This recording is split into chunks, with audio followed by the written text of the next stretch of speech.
Nós vamos verificar então que dentro desse grande grupo existem pessoas que estão legalmente habilitadas em realizar avaliação de imóveis urbanos e existem pessoas que estão interessadas. Ambas são pessoas importantes, tanto aqueles que estão habilitados legalmente quanto aqueles que têm vontade, interesse, inclusive é uma necessidade, às vezes. A gente vai ver.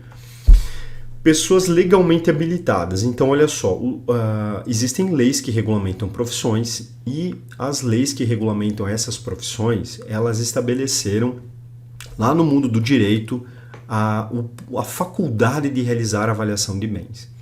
Então, existe uma lei que regulamenta a profissão dos engenheiros, dos agrônomos, arquitetos, corretores de imóveis e oficial de justiça. Então, existem leis, regras lá no ordenamento jurídico que vinculam essas profissões à atividade de avaliação de bens. Então, então existem leis, né? Existem regras lá no mundo do direito e elas estão, então, atribuindo a essas profissões a faculdade de realizar avaliação de bens. Por engenheiros, nós vamos entender aqui no nosso material. São os profissionais formados nos cursos das áreas de engenharia. Então, pode ser um engenheiro civil, engenheiro eletricista, né? Engenheiro elétrico, não sei como é que é a denominação adequada, um engenheiro mecânico, um engenheiro ambiental, um engenheiro químico, né? São as áreas da engenharia, né? A área de engenharia elétrica, enfim. Esses profissionais eles estão vinculados a um órgão de classe, né, ao CREA. Até, só fazendo um parênteses aqui, que nós vamos ver no nosso material também, uma correlação com isso. Em 2010, entre 2010 e 2012, os arquitetos eles também estavam vinculados, né, a esse órgão de classe. E em 2010, 2012 foi criada uma lei específica regulamentando a profissão do arquiteto. Então foi criado um conselho de classe, né? Foi criado o conselho federal, os conselhos estaduais, enfim, foi dada uma estrutura exclusiva para os arquitetos. Mas quando você pega a lei que regulamenta a profissão do arquiteto, do urbanista, você vai verificar lá que sim, existe a orientação para fazer avaliação. Dentre as atividades propostas para aquele profissional, existe a de avaliação. O corretor de imóvel também tem uma lei específica que regulamenta essa atividade, e aí tem tanto na doutrina assim, quanto em algumas decisões, orientações também acadêmicas, a lei que regulamenta a atividade do corretor de imóvel, ela usa a expressão opinar sobre o valor de mercado. Opinar sobre o valor de mercado. Então algumas pessoas entendem que, como ele pode opinar sobre o valor de mercado, isso não seria avaliar, que a atividade de realizar uma avaliação é muito diferente da atividade de opinar, né? Que o parecer ele pode fazer, o corretor de imóvel faz o parecer optan, né? O parecer técnico, né? Avaliativo, né? De avaliação mercadológica. Então isso não seria uma avaliação propriamente dita. Mas quando você olha para dentro do órgão de classe do corretor de imóvel, a estrutura que ele tem, por exemplo, o CNAE, o Cadastro Nacional de Avaliadores, as instituições de ensino que estão habilitadas a fazer cursos e habilitar para o credenciamento ao CNAE, você vê que a atividade de avaliação ela tá muito vinculada com a profissão do corretor de imóvel. E principalmente também em razão da habilidade que o corretor de imóvel tem, em razão do seu dia a dia, né? Ele está auxiliando as transações imobiliárias ali toda hora, é o papel dele.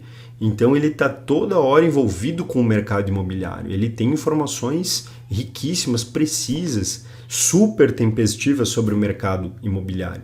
É o profissional que está, às vezes, assim, muito por dentro do mercado imobiliário. Então é um profissional que tem uma sensibilidade assim, refinadíssima sobre o mercado imobiliário.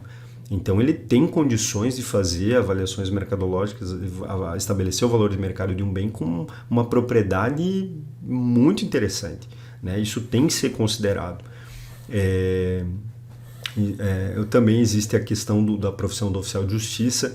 Então, desde 2006, ainda sob a vigência do Código de Processo Civil de 73, eles fizeram algumas reformas procurando dar celeridade aos processos, fazendo com que os processos sejam mais tempestivos, né, mais rápidos, é que eles possam entregar o que as pessoas desejam com mais rapidez, com efetividade, com assertividade. E a ideia lá em 2006, quando se fez uma das micro-reformas, foi fazer uma espécie de aglutinação, concentração de atos processuais. Num único momento, realizar vários atos processuais. Isso é uma ideia que gera celeridade ao processo. Então, lá em 2006, como o oficial de justiça já é responsável pela realização da penhora, a ideia é que que o oficial de justiça também passasse a realizar a avaliação, fazendo com que ele fizesse duas atividades num único momento. Então, vai verificar o bem, fazer a vistoria para a realização da penhora, também já se faz a vistoria para a realização da avaliação, né? Então, em 2006, passou-se a atribuir ao oficial de justiça também o dever, então, de realizar a avaliação de bens, né, ao oficial de justiça. Anteriormente, então, não existia essa situação. Isso aconteceu quando se criou o cumprimento de sentença, né, dentro do processo, do novo, né, modelo de processo, né? Teve uma grande ruptura, uma grande reestruturação dentro do processo civil, e se passou então a estabelecer que o oficial de justiça tem o dever funcional de realizar a avaliação de bens. Qualquer bem, bem imóvel, bem imóvel, imóvel rural, imóvel urbano, enfim. Então o oficial de justiça tem essa função de realizar a avaliação dentro dos processos. E também isso trouxe uma grande transformação, que ela foi mantida pelo Código de Processo Civil agora de 2015. Então essa regra se mantém hoje, né, vigente.